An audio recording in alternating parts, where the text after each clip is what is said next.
que sí. Pasamos ahora a otro tema y tiene que ver con los índices de precios al consumidor sobre julio de 2020 y por eso lo convocamos a Gonzalo Semilla, director jefe de El CREVA. Muy buenos días, Gonzalo, ¿cómo estás? Bienvenido. ¿Qué tal? Buen día, ¿cómo están? Buen día, ¿qué tal? Muy bien. Bueno, como siempre te convocamos para que nos ayudes a pensar y a desglosar este índice de precios al consumidor que se dio en julio de este año. Bien, bueno, el índice que nos arrojó a nosotros en el mes de julio fue del 2%. Como se podrá ver, ha ido lentamente tomando una escalada alcista. No es para alarmarse, pero el mes anterior, que era junio, había sido 1,7, ahora fue 2%.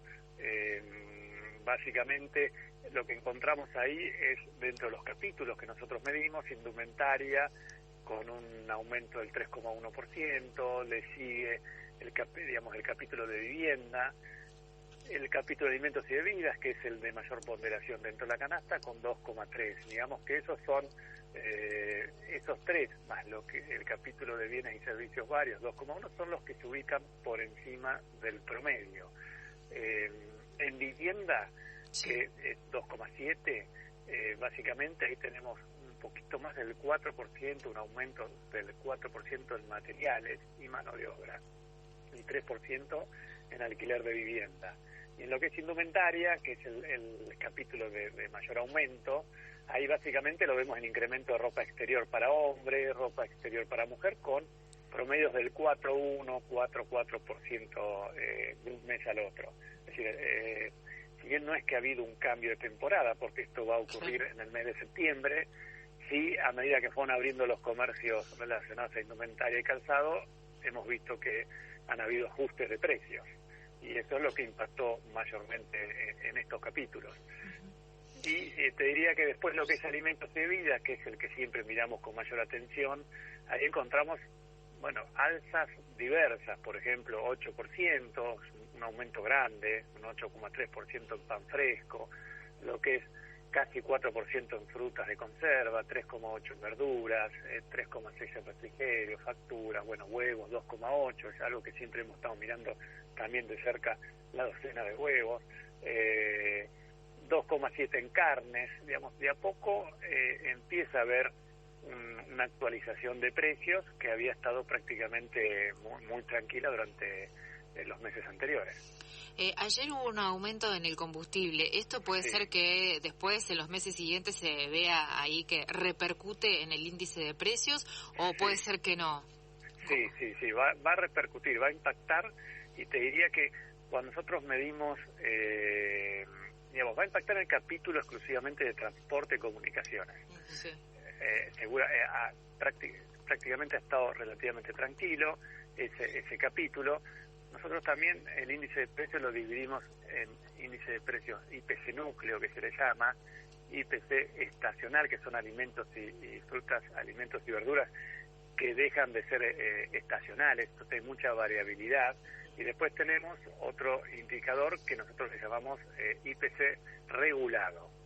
Y en el regulado generalmente hace muchos meses que viene muy bajo, porque justamente están todos los servicios regulados y desde el principio de mes que están congelados. Entonces, en ese capítulo, el que le llamamos IPC regulado, vamos a ver una variación. Es decir, la pregunta a ustedes, ¿se va a reflejar el índice de precios? Sí, se va a reflejar en el capítulo transporte. Después, ¿es posible que se refleje en algún otro capítulo indirectamente? Podría ser, no sé si en el mes de agosto, pero quizás en el mes de septiembre, y quizás en lo que es el rubro de alimentos y bebidas, porque cuando se mueve un servicio, que puede ser en este caso combustible o algún servicio, de energía eléctrica o de gas, impactan en segunda vuelta, como le digo yo, en alimentos y bebidas, porque combustible implica logística, y las mercaderías se trasladan de un lugar al otro, muchas veces, en su mayor parte, en transporte, en camión. Entonces eso va habiendo un traslado en lo que es en la producción de los alimentos.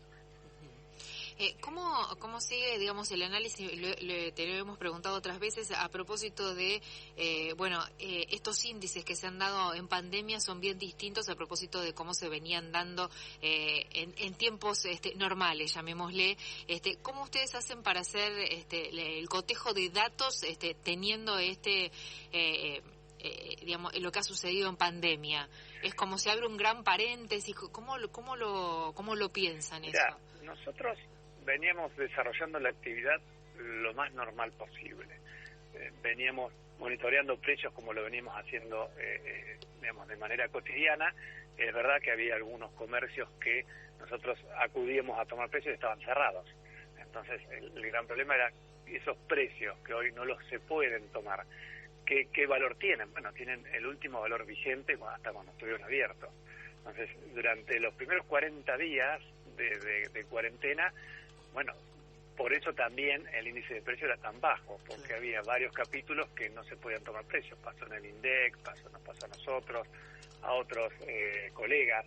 A medida que esto se fue liberando, bueno, la gran pregunta era con qué precios nos encontramos, si los de prepandemia, precios levemente superiores, era la gran incógnita. Y en muchos casos se vieron precios no tan ajustados al principio. Quizás yo te estoy hablando de mayo, digamos, inflación que publicamos en junio del mes de mayo, donde ahí ya había varios comercios abiertos. En esos casos encontramos precios muy tranquilos porque también se reflejó en la inflación, pero a medida que fue pasando el tiempo se fueron actualizando. El tipo de cambio también varió. Nosotros bien sabemos que el tipo de cambio, cuando varía, tarde o temprano va a precios. Los años anteriores tuvimos bruscamente variaciones y de un mes al otro lo veíamos, por eso tuvimos inflación del 6%. Pero si nosotros tomamos el dólar oficial de principio de año, ahora tenemos una variación del 23%, no es menor. No parece que no varía el tipo de cambio oficial, es digamos, a goteo, todos los días un poquito, algunos centavos, que uno parece que pasa desapercibido, pero en el acumulado es 23%. Y la inflación acumulada en el mismo periodo en Bahía Blanca nos da 12,8%. Eso significa que varió casi el doble el valor del dólar que la inflación. Entonces, de a poco eso también va a ir yendo a precios.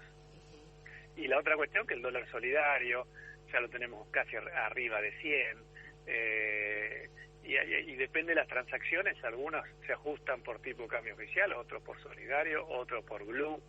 Tenemos tanta cantidad de tipos de cambio que a veces perdemos la noción de cómo se ajustan. Algunos se deberían ajustar a tipo de cambio oficial, aquel que importa, pero después se ajusta en el mercado real al dólar solidario, que no debería ser así. Claro. Entonces, bueno, lo concreto es que la inflación acumulada es el 12,8%, el dólar oficial se fue al 23%, una variación en la moneda del 23%, entonces esto va a ir de a poco reflejándose en los precios.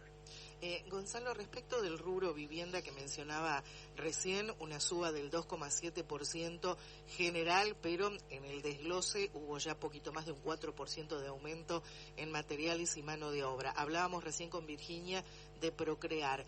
Hay quien está empezando a abrir el paraguas y empezando a aumentar los productos pensando en que va a haber ya compras más masivas. Y eso puede ser. Eso es, lo que vos estás diciendo es una realidad. En la Argentina nos comportamos de esa forma, porque digamos, el deber ser con el ser está muy lejano uno del otro. Sí. No debería, pero ocurre. Pero sí, la gente se anticipa a una demanda mayor y empieza a hacer algunos ajustes ahora, lo descuenta que va a haber una demanda o una presión de la demanda y ya empieza a ajustar sus precios, aunque sea levemente. Sí, eso es el libre juego de la oferta y la demanda. El Procrear ya tuvo mucha difusión, ya hay anotado, ya se está moviendo, y esto no digo que va a ser inmediato, porque a veces las cosas no son inmediatas, salvo que sea algo muy brusco. No es que hoy hay una presión de la demanda en temas de Procrear o de nuevos terrenos o materias de construcción en una semana o en menos de un día. No, va a llevar tiempo. Pero sí es posible lo que vos estás diciendo. De a poco los proveedores ya saben que va a ocurrir, entonces empiezan de a poco a ajustar y también lo hacen en forma gradual. Claro. No es que si de acá, por decir algo, el pico de demanda de materiales de construcción, de terrenos, etcétera, es en noviembre de este año, va a suceder a fines de octubre una suba del 30-40% de algún material exclusivo. Claro. De a poco empieza a acomodarse. ¿Y no hay forma de ponerle algún coto, algún freno, digo, porque... Y el tema de poner frenos tiene cierta complejidad por cuestiones de control o de monitoreo. Es como los precios máximos, los precios cuidados, digamos, hay un acuerdo. Yo recuerdo que fines de diciembre, principio de este año, había un acuerdo social, el famoso acuerdo social del gobierno con varias empresas, sí, o, ¿cómo se llama?, empresas, incluso grandes cadenas de supermercados, por el tema de la restitución del IVA, etcétera. Entonces, puede haber un consenso social. Después tenés organismos de controlor, claro, que puede ser Defensoría del Pueblo, puede ser la UMIC, puede ser... Pero debiéramos tener un batallón muy grande para que salga a controlar, y el tema de controlar precios a veces no es lo ideal. A veces no queda otra y uno debe ir hacia ese lado, pero no es el libre juego de la oferta y de la demanda. Uno debería, el Estado tiene digamos, un rol muy protagónico, muy activo, pero cuando a veces se mete hasta el control de precios en muchos sectores de la economía, no termina siendo bien visto, y en vez de mejorar las expectativas, las empeora, claro. Porque además tampoco tiene los mecanismos de control tan aceitados para hacerlo. Entonces es muy complejo. Gonzalo Semilla, te agradecemos como siempre por tu tiempo, por estos minutos para con la radio, muy amable. Muchas gracias a todos, buenos días. Gracias. Era Gonzalo Semilla, economista, director jefe de El CREVA, bueno, a propósito de estos datos que se dieron que tienen que ver con el índice de precios al consumidor durante el mes de julio. Pasaron